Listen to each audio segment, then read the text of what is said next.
Друзья, всем большой привет! Сегодня с вами поговорим об объекте 703 вариант 2. Это советский тяжелый танк 8 уровня, который Wargaming добавил в продажу на свое 12-летие. Поэтому будем сегодня разбираться о том, что это за машина и кому она нужна. Присаживайтесь поудобнее, мы начинаем. Поехали! Как я уже сказал, 703 вариант 2 это советский тяжелый танк 8 уровня, как обычно. Хорошая, в принципе, сбалансированная машина, имеет очень довольно интересную такую, в принципе, механику, двуствольную пушку, которая способна стрелять дуплетом. Это очень-очень даже прикольно, когда вы можете выкатиться и сразу за выстрел дать по противнику 800 урона. Ну, то есть это очень-очень приятно. Поэтому давайте начнем с достоинства своего орудия. Видим, у нас 122 миллиметровая пушка D25EA2. Имеет базовое бронепробитие под калибром 221, альфу 390, кумулятив пробивает 270. Разброс 0.44 и сведение 3,5 секунды. Пушка очень похожа на ту, которая у ИСа 3 с механизмом заряжания, тоже под калибр похожа, но там у ИСа будет не такая конечная точность, но сведение будет чуть получше, да. В целом орудие для ближнего боя неплохое, как обычно советское, косоватое, то есть к этому надо привыкать однозначно, то что пушка косая. Поэтому, если вы готовы мириться с тем, что это не самое точное орудие в игре, и реализовывать его в ближнем бою, хотя иногда и вдаль оно закидывает очень жестко, пушка пойдет. То есть давайте поговорим дальше о танке. У него есть базовая прочность 1500, бронирование корпуса 140, башни 220, башня, как обычно, советская летая, очень-очень хорошая. ВЛД тоже, в принципе, с восьмерками пойдет, НЛД вообще классно, если доворачивать. Подвижность есть, 12 лошадей на тонну, максималка 38 км в час вперед и 15 назад. У ВН, кстати, у пушки, как обычно, очень даже печальные, минус 5 градусов, поэтому от какого-то рельефа играть вам точно не получится. В целом, машина получилась довольно сбалансированной. На сегодня это очень даже сильный тяжелый танк, сильный прем, который позволяет своим владельцам настреливать большое количество урона, потому что много боев идет у нас в топе, соответственно, а в топе эта машина действительно способна настреливать. Поэтому давайте поговорим сейчас, как ее собирать, а дальше перейдем в Collision и после этого уже посмотрим бой. Я добавил себе два этих танка для сравнения. Первую сборку отметим обязательно, если вы в ближнем бою. Можно поставить закалку, стабилизатор и вентилятор. Это позволит вам играть на максимальный размен. 0.41 разброс будет, сведение 3.28 в такой сборке, и главное, что у нас 1650 очков прочности, это вообще немало. И вторая сборка, она более универсальная, в первый слот мы ставим вентилятор, ставим стабилизатор, потому что в обеих сборках у машины печаль со стабилизацией, и можно поставить улучшенный прицел, это конечную точность вашу улучшит. По перкам экипажа, друзья, мы обязательно качаем ремонт, боевое братство и обязательно радиоперехват, потому что обзор у танка в базе, ну прям печаль. Очень-очень печально. Там 358 метров, это надо раскачивать и улучшать, это по-любому. В остальном перки, как обычно, плавный ход, плавный поворот, это тоже лишним все не будет. По сборкам разобрались. Давайте сейчас с вами посмотрим Collision, после чего посмотрим бой. Поехали в Collision. Collision модель этого танка выглядит таким образом. Видим, что у нас ВЛД 228-230 мм, то есть в принципе очень даже неплохо бронирован. НЛД 220-227. Если доворачивать корпус, НЛД восьмерками точно пробиваться не будет тяжами. ВЛД также будет что-то отбивать. По башне. Щеки башни очень хорошо защищены. Есть крыша пробиваемая и маленькие лючки, которые вряд ли будут пробиваться. По борту у танка есть противокумулятивный экран, и в борт вас точно никто никогда не пробьет. В целом машина способна танковать, имеет неплохую, в принципе, броню, поэтому имеет смысл играть ромбом и так далее. То есть все, что мы любим в советских тяжах, здесь есть. Поэтому с броней, друзья, разобрались. Поехали теперь в бой.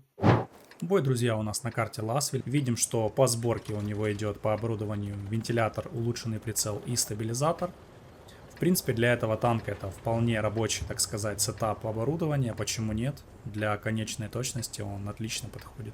Видим, что у него шикарный камуфляж к 23 февраля, такой вот стильненький, прикольный. Танк в целом выглядит очень интересно, необычно. То есть, когда эти танки только-только повыходили, они в рандоме выглядели все максимально странно. Поэтому игроки привыкали к ним еще, включая меня. Когда увидел СТ-2, думал, что это вообще такое. Принимает решение изначально ехать в город. Это абсолютно правильно. На тяжелом танке, у которого нету ВН, нужно ехать здесь только в город. Летит Линкс. Так, он спокойно на него сводится. Не до конца и дает шот. 374 по Линксу летящему. Так, ХВК. ХВК также получает 444, 2 выстрела, 800 урона уже есть. Как видим, подкалибр у него летает 1150 метров в секунду, что немало. На упреждение стрелять такими снарядами очень и очень комфортно. Очень классно то, что у него было 2 заряженных снаряда, он сразу смог их реализовать на ЛТшках. Они абсолютно в шоке, наверное. Да и я в шоке, как с такого дрена можно на такую дистанцию так уверенно забросить. Это рандом рандомный однозначно. Проезжает он по нулевой линии, не торопится ехать вперед. Это правильно, потому что, ну, зачем ехать сливаться, если есть союзники, от ХП которых можно спокойненько себе постоять, поиграть. Валит перед собой дерево, чтобы не засветиться после первого выстрела. И ждет. Это правильное решение, друзья. Я сейчас стараюсь играть также аккуратно, сейвово, для того, чтобы настреливать больше урона и быть более эффективным. Потому что у меня есть такая особенность. Я очень часто вкатываю туда, откуда я уже просто не могу уехать. У вас тоже есть такая проблема. Поэтому иногда выдержать паузу имеет место быть, да, так сказать. Поэтому видим, что он не поторопился, подождал, увидел, где противники, увидел, что союзники давят, решил подъехать поближе. Это вообще это правильная тактика, почему нет? Светится Крайслер. Ну, в такой проекции будет сложновато его пробить. Дает первый шот под калибром. Здесь можно было НЛД попробовать. Пробовал уже дать по прогету, но, к сожалению, не смог. Ушел снаряд в ЛД. Он играет также с дополнительным пайком. Для того, чтобы конечные характеристики танка были максимальными, да, максимально эффективными. Заряжает кумулятивы, имеющие пробитие 270. Кумулем он Крайслер, конечно, пробьет. Но не прям в такую проекцию. Здесь слишком широкий угол для пробития. Не дает троечка ему забрать его. Перезаряжать кумули уже смысла нет. Будет работать пока В4, дает первый шот. Выезжает Шкода Т-56. Танкует Шкоду, дает второй шот, уже по Шкоде. 1640 урона есть, 1000 на света. Как видим, прошло 3 минуты боя. Очень хороший этот танк в реализации. Сразу могу сказать, друзья, если бы у меня были лишние деньги, я бы его, конечно же, купил, потому что машина, ну, реально годная. Для любителей тяжелых танков это то, что надо. Держит в прицеле Шкоду. Хочет попробовать дать по проджета. Удается забросить в пиксель между башней мертвого Крайслера или даже между гусеницами, непонятно. Наверное, между гусеницами все-таки. 2000 урона настрелял.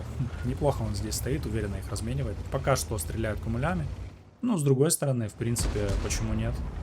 Машина довольно доходная, даже на кумулях, если у вас есть прем-аккаунт. В этом бою он нафармит неплохое количество серы, поэтому давайте будем смотреть, что будет дальше.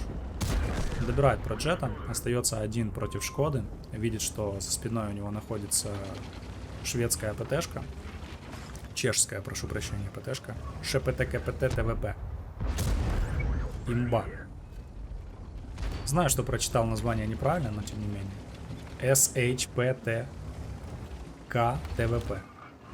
Капец, придумали, конечно, название, ребята. 3100 урона у него уже есть, 1280 заблокировано и 1200 ассиста. Ну, то есть, как видим, под реализацию машина очень даже неплохая. То есть, позволяет своему хозяину настреливать хороший урон. По бараску дает ПТшка и отправляется в ангар. Застается он здесь совсем один против двух целей. Правильно принимает решение о том, что нужно, скорее всего, отъезжать назад. Принимает решение пока держаться в этом квадрате. Видим, что союзники отлично удерживают ущелье. Подставляется Шкода под него. Получает от артиллерии. Вообще Шкода делает какую-то невероятную ересь. Зачем?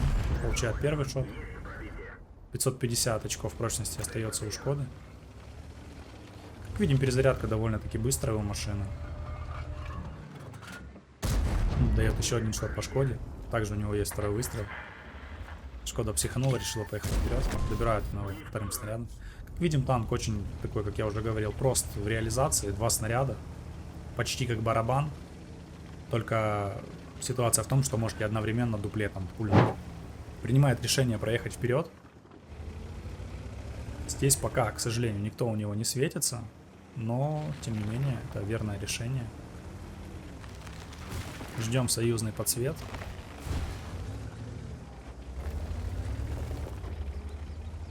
Осматривается, никого не наблюдает, к сожалению. Еще много целей живых. 4000 урона у него есть, 1280 он заблокировал и 1288 ассиста. То есть это очень неплохой показатель. Видим, что по счету команда лидирует 11-8. По стволам также у них превосходство. Видим, что еще живые Т-103, Скорпион.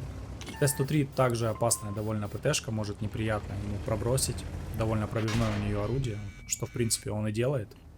На 450 приносит ему гостиниц. Не дают ему ни по кому стрелять, никто не подставляется. Бураск непонятно где находится. Танкует выстрел от Т-103 гусеницей. Как видим, танк способен танковать. Он прям не обладает какой-то сверхвыдающейся броней, но тем не менее танковать все равно способен. Борт очень хороший, противоаккумулятивный экран на full борт идет. То есть от борта играть на этой машине очень даже комфортно. Плюс непробиваемая башня в лоб тоже позволяет отбивать кое-что. Подтянулся уже союзный Скорпион. Умирает Тигр, который находился в ущелье, добирает его Лоррейн. Ну и сейчас, я так понимаю, будет кульминация этого всего боя, да? Они начнут давить ущелье, подсветят противников, и он уже всех перестреляет. Поэтому, друзья, давайте поговорим о том, кому эта машина нужна, кому она подойдет. Если вы новичок, и у вас есть деньги и желание приобрести хороший премиум танк, эта машина, в принципе, может быть для вас, потому что, ну, действительно, она имеет ряд достоинств, интересную механику с пушками, то есть можно стрелять дуплетом, наносить хороший урон, тем более, если бой одноуровневый, а таких боев, когда вы в топе, их будет много, потому что рандом сейчас много игроков фармят, много игроков качают новую технику. Вы из 10 боев в 7 точно будете с 8 играть, поэтому машина must have, если вы любитель тяжелых танков. Я бы себе ее также, еще раз повторюсь, заимел, потому что, ну, мне интересно подобные машины. Поэтому сейчас отличный шанс ее купить. Она была из новогодних коробок, если я не ошибаюсь. В этом или в прошлом, ну, то есть в прошлом или в позапрошлом году, точно не скажу. Ну, то есть она не слишком прям старая, но танк очень даже классный. Поэтому, если хотите заиметь хороший советский прем, приобретайте, машина пойдет. Если бой понравился, палец вверх, подписка и до новых встреч. Пока-пока, друзья.